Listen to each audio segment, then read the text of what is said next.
అమ్మా నమస్తే అమ్మా. నమస్తే సార్. ఏం పేరు? సుజాత. సుజాత గారు. ఏం చేస్తుంటారు మీరు? నేను హౌస్ వైఫ్. ఎక్కడ మీరు ఉండేది? మల్కాజ్గిరిలో. మల్కాజ్గిరి. ఓకే. అమ్మ మరి ఇప్పుడు ఏం లేదు, మల్కాజ్గిరి పార్లమెంట్ లో అంటే తెలంగాణ అంతటా ఎంపీ ఎలక్షన్స్ వస్తున్నాయి కదా, తెలిసిందే కదా మీకు. సో మల్కాజ్గిరిలో మరి ఎవరు గెలిచేటట్టుంది? ఈటల రాజేందర్ అన్న గెలిస్తే నాకు ఇల్లు రావాలని కోరుకుంటున్నా.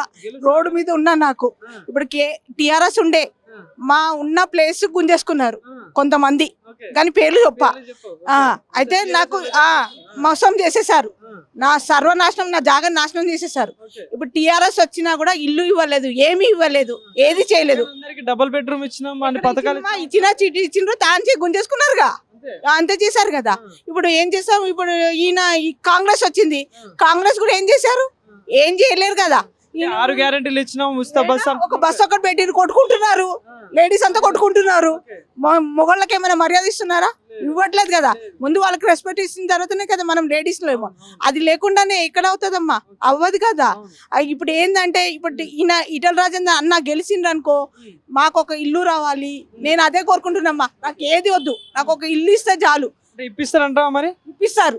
ఈటల రాజేందర్ న్యాయం చేశారు. ఎందుకంటే టిఆర్ఎస్ లో ఉన్నప్పుడు కూడా ఆయన గురించి మేము చాలా రెసిస్ట్ చేసినాము. ఆయన చాలా మంచి ఆయన అంట, అందరు అంటున్నారు చాలా మంచి ఆయన. మా గురించి కూడా కొంచెం హెల్ప్ చేస్తా అన్నారు. ఇంకా ఇప్పుడు మొన్న కూడా ఆయనను కలిసాము, ఆయన హౌస్ వైఫ్ ని కూడా కలిసాము, మాట్లాడాము. కొంచెం మాకు ఇట్లా ఉంది, మా ప్రాబ్లం ఇట్లా ఉంది మేడం అంటే, నేను చేస్తానమ్మా, మీరు ఏం టెన్షన్ పడకండి, ఈటల రాజేందర్ అన్న గెలిపియండి, గెలిపిస్తే మీకు అన్ని చేస్తామన్నారు. బీజేపీ కంపల్సరీ ఈటల రాజేందర్ అన్న గెలిచి తీరుతారు. నేను మల్కాజ్గిరి నుంచి ఇక్కడికి వచ్చా తార్నాకాకి. అసలు మల్కాజ్గిరిలో కూడా ఈటల రాజేందర్ అన్ననే, కానీ అక్కడ నుంచి ఇక్కడికి వచ్చాను. ఎందుకు?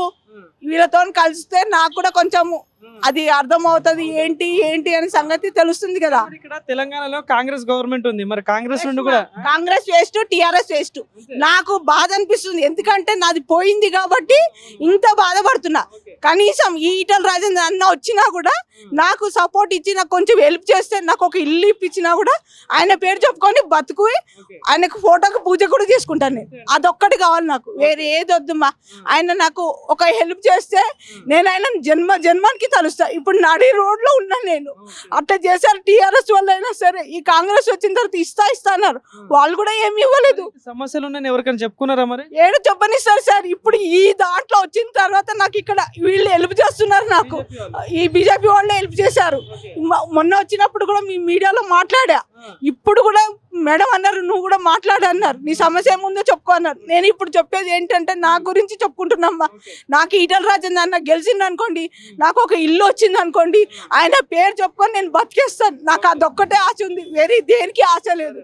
ఆయన గెలవాలి, గెలిచి జై తెలంగాణ. తెలియదు.